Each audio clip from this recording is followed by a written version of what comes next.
Halo guys, welcome to my channel. Perkenalkan, saya Anggisa Putri Maulani dari kelas 7B Akuntansi Manajerial Polnes. Di sini saya akan membahas materi akuntansi manajemen.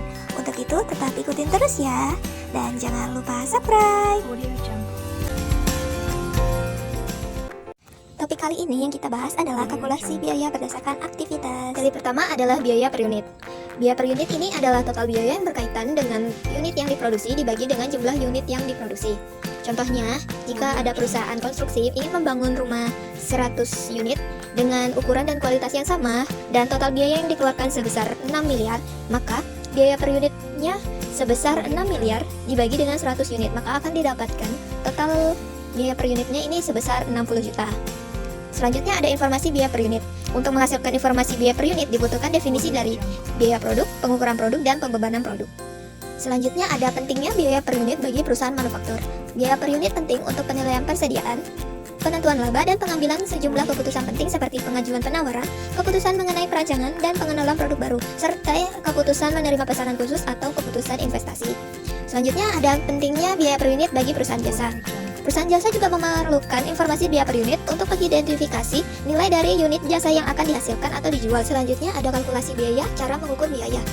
Ini ada dua cara untuk mengukur biaya, yaitu kalkulasi biaya aktual dan kalkulasi biaya normal. Untuk kalkulasi biaya aktual, ini membebankan biaya aktual bahan baku langsung, tenaga kerja langsung, dan overhead ke produk, tetapi tidak menyediakan info yang akurat. Yang kedua ada kalkulasi biaya normal, ini membebankan biaya aktual bahan langsung dan tenaga kerja langsung ke produk, akan tetapi BOP dibebankan ke produk dengan tarif perkiraan.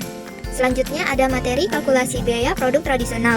Kalkulasi biaya produk tradisional hanya membebankan biaya produksi pada produk. Dapat dilihat pada bagan bahwa jenis perhitungan biaya produk berdasarkan fungsi ini akan dibagi menjadi dua. Yang pertama ada penggerak aktivitas tingkat unit dan tingkat keluaran aktivitas yang diharapkan. Pada penggerak aktivitas tingkat unit ini akan dibagi 5. Yang pertama ada unit yang diproduksi, ada jam kerja tenaga kerja langsung, habis itu ada biaya tenaga kerja langsung, jam mesin, dan biaya bahan baku langsung.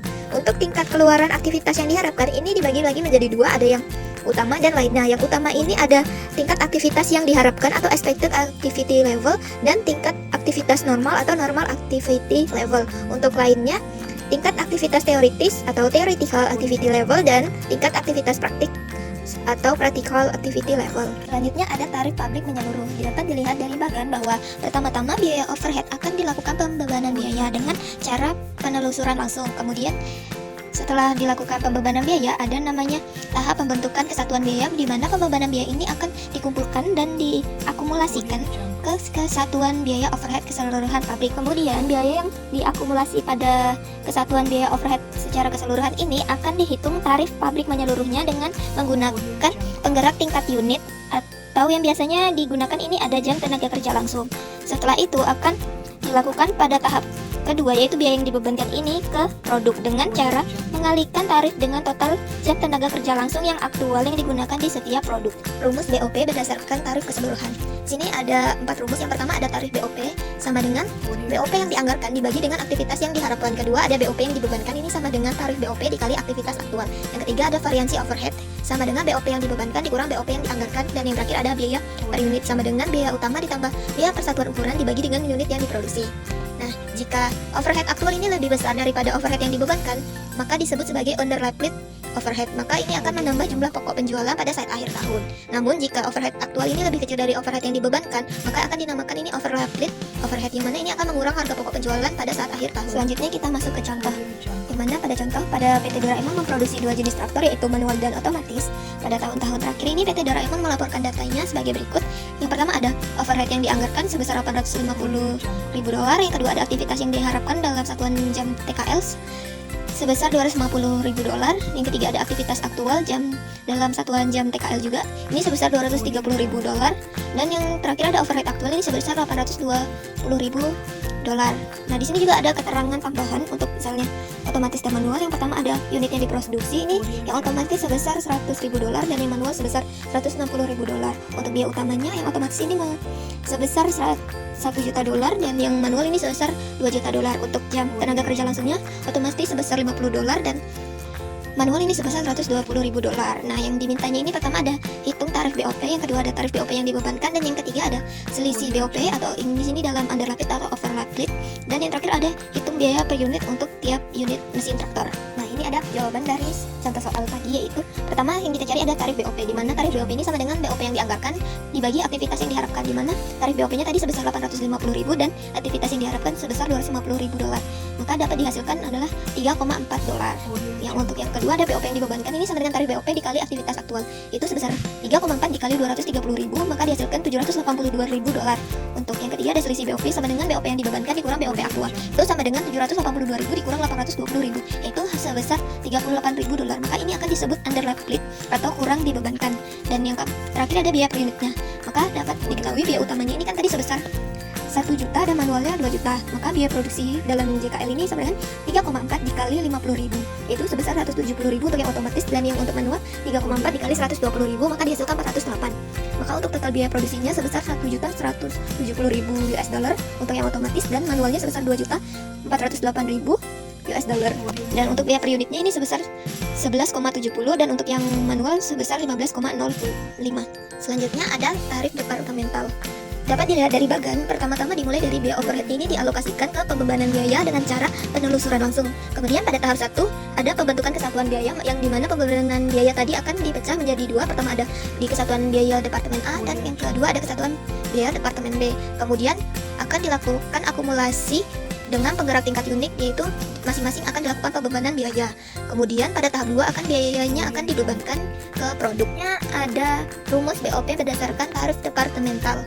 Yang pertama ada tarif BOP, ini sama dengan BOP yang dianggarkan dibagi dengan aktivitas departemen yang diharapkan. Yang kedua ada BOP yang dibebankan sama dengan tarif BOP per departemen dikali aktivitas aktual per departemen. Yang ketiga ada variansi overhead, ini sama dengan BOP yang dibebankan dikurang BOP yang dianggarkan.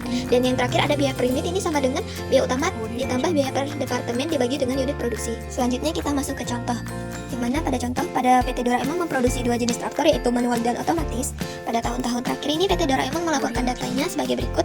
Yang pertama ada overhead yang dianggarkan sebesar 850.000 dolar. Yang kedua ada aktivitas yang diharapkan dalam satuan jam TKL sebesar 250.000 dolar. Yang ketiga ada aktivitas aktual jam dalam satuan jam TKL juga, ini sebesar 230.000 dolar. Dan yang terakhir ada overhead aktual, ini sebesar 820.000 dolar.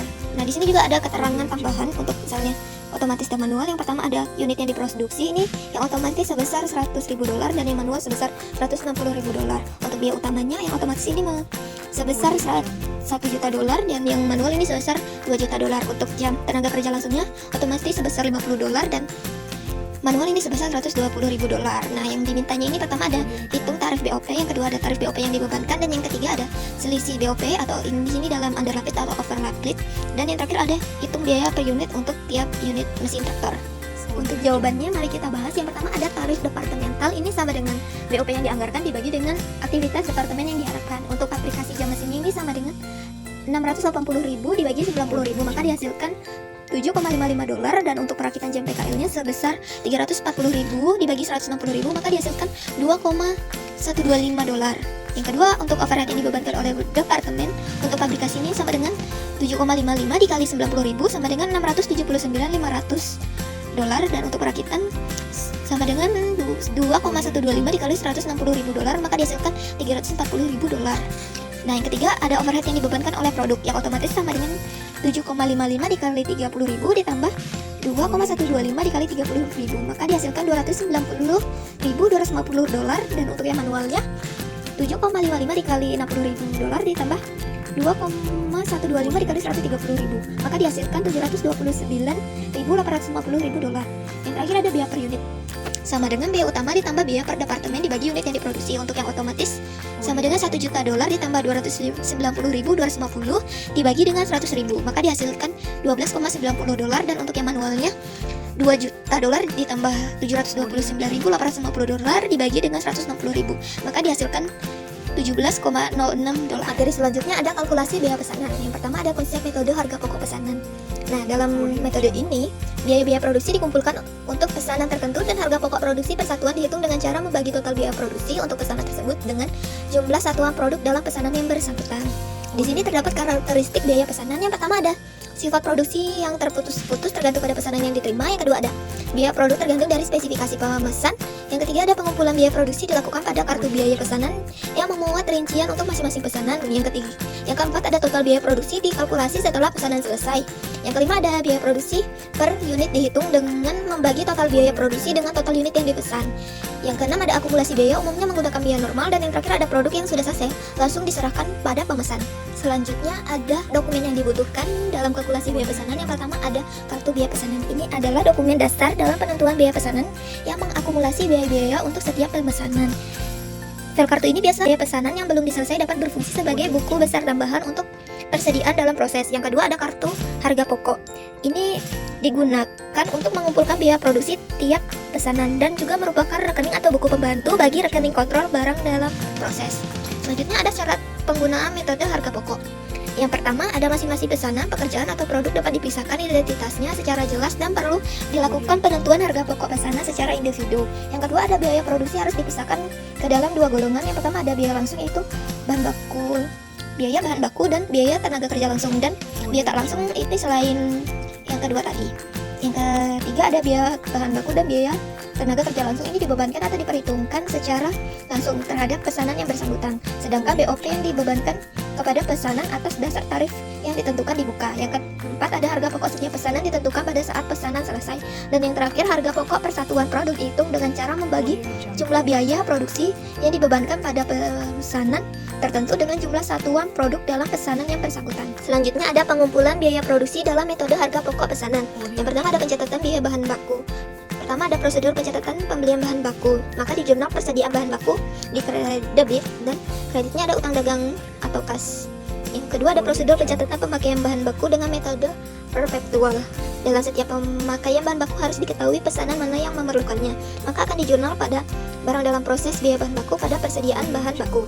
Yang kedua ada pencatatan biaya tenaga kerja langsung. Yang pertama diperlukan pengumpulan dua macam jam kerja. Yang pertama ada jam kerja total selama periode kerja tertentu, dan yang kedua ada jam kerja yang digunakan untuk mengerjakan setiap pesanan. Yang kedua, selanjutnya ada daftar upah dan kartu jam kerja. Daftar upah ini digunakan untuk mengumpulkan informasi jam kerja selama periode, dan kartu jam kerja ini digunakan untuk karyawan untuk mengerjakan pesanannya. Selanjutnya ada jurnal untuk pembagian upah. Ini di jurnal barang dalam proses biaya tenaga kerja langsung pada gaji dan upah. Yang ketiga ada pencatatan biaya overhead pabrik. Ada pencatatan BOP yang dibebankan kepada produk, yaitu pada barang dalam proses biaya overhead pabrik pada biaya overhead pabrik yang dibebankan. Untuk jurnal penutupan rekening BOP yang dibebankan, maka di jurnal biaya overhead pabrik dibebankan pada biaya overhead pabrik sesungguhnya. Dan yang terakhir ada pencatatan BOP yang sesungguhnya. Yang pertama ada pemakaian bahan penolong di jurnal biaya overhead pabrik sesungguhnya pada persediaan bahan penolong. Yang kedua ada pencatatan biaya tenaga kerja tak langsung, maka di jurnal biaya overhead pabrik sesungguhnya pada gaji dan upah. Yang keempat ada pencatatan produk selesai. Nah, biaya produksi yang telah dikumpulkan dalam kartu harga pokok akan dijumlah dan dikeluarkan dari rekening barang dalam proses dengan jurnal persediaan produk jadi pada barang dalam proses biaya bahan baku, barang dalam proses biaya tenaga kerja langsung, dan barang dalam proses biaya overhead pabrik. Dan yang terakhir ada harga pokok produk jadi. Ini dicatat dalam kartu persediaan atau finish good ledger card, dan kartu harga pokok pesanan tersebut dipindahkan ke arsip kartu harga pokok pesanan yang telah selesai. Materi terakhir ada mengurai karakteristik dasar dan arus biaya yang berkaitan dengan proses manufaktur. Arus biaya menurut kalkulasi biaya proses adalah serupa dengan arus biaya menurut kalkulasi biaya pemesanan, di mana bahan baku dibeli dan didebit ke akun bahan langsung yang digunakan dalam produksi, tenaga kerja langsung, dan overhead dibebankan ke akun barang dalam proses. Di sini ada biaya hubungannya dengan pengawasan manajemen, di mana biaya rekayasa taksiran unsur biaya dibebankan dengan jumlah yang paling tepat dan wajar. Kedua adalah biaya kebijakan atau discretionary cost. Semua unsur biaya yang dijumlahnya bervariasi sesuai dengan kebijakan manajer pusat pertanggungjawaban. Dan yang terakhir ada biaya komite atau SMAC cost. Ini biaya yang merupakan konsekuensi komitmen yang sebelumnya telah dibuat dan yang tidak dapat dihindarkan. Sekian pembahasan materi dari saya, semoga bisa bermanfaat bagi teman-teman. Thank you for watching. Jangan lupa like, share, and subscribe.